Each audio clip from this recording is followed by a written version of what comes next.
Sadhgurunath Maharaj Ki Jai, and welcome to Jagadambe Reads the Holy Books of India, ShrimadBhagavatam274. As you may remember, Kaliya was fighting with Krishna, and the snake thought he was winning. A great weight seemed to be pressing on him, on his entire length. It seemed to him as though someone was trying to tear him apart. He saw that Krishna was growing in size and that he was now straining at the bonds which tried to hold him. Kaliya tried his best to tighten his hold, but it was to no avail. Krishna slipped easily out of his coils, and the sight brought new life into the hearts of those who were watching.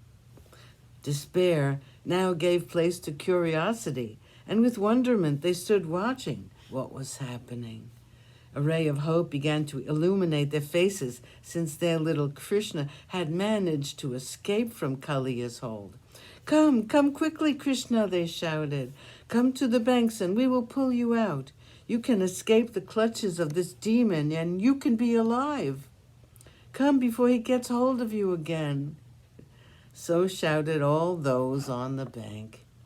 Krishna smiled at all of them and held out his palms as if to say, "Just stay and watch. You will see a lot of fun."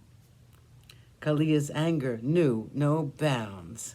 He opened his 5 hoods to the full, and hissing like the sea, he pounced on Krishna with the desire to sting him with all his fangs. He beat against the young form again and again, and every time Krishna eluded the strike of the snake. Here, there, everywhere was Krishna to be seen, and the dread Kaliya chased him with his hood upraised. His fangs were poised to strike, and just when Kaliya was sure he got Krishna, the young boy would escape, and the game went on for a while. For a moment, the 5 heads of the snake were still. The eyes were spitting fire, and the tongues were literally spitting poison. There was nothing but hatred in the red eyes of the snake, and it seemed as though he was ready to burn the child with his fury. The child who had dared to defy him and play with him so. The pranks were not to his liking, and Kaliya wanted to punish Krishna. 172, Kaliya subdued. Suddenly Krishna leaped into the sky and landed right on the heads of the snake. There was great commotion everywhere. Krishna had evidently beaten Kaliya, since he was standing on the heads of the snake.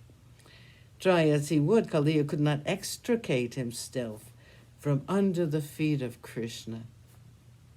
Krishna stood on one of the heads, and Kaliya tried to sting him with the fangs of the other 4. At once, Krishna's foot would be on the other head, and one after another, he jumped on them. After a while, Krishna began to dance on the heads of Kaliya. The waters of the lake were lashing against the banks, and they made sweet music, and the waves kept time to the dancing of the Lord. His twinkling feet danced with abandon, and they were lit upon by the gems on the heads of the snake. The tempo rose and rose, and there was no sign of Krishna ending his dance.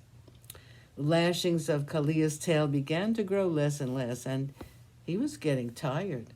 His exhaustion could be seen. He was still, till now, spitting poison, but now he was spitting blood instead. Seeing the glorious dance of Krishna, the denizens of the heavens rejoiced, and the people of Vrindavan, standing on the banks, now beat time with their hands. They were no longer afraid for Krishna. Krishna danced, and every time a head of Kaliya tried to rise up, Krishna stamped on it and subdued it. And so it went on. Kaliya now realized who it was that had graced his head by dancing on it. He saluted Narayana mentally. His wives were now sure that their Lord would die if Krishna did not show any mercy. They rose up to the surface of the lake and worshipped Krishna. They prayed to him to spare the life of their Lord. Krishna saw them and their children, and they were standing with their palms held together, worshipping him. They said, "You are the Lord of Lords." Sadhgurunath Maharaj Ki Jai. Thank you for coming. I hope you come again.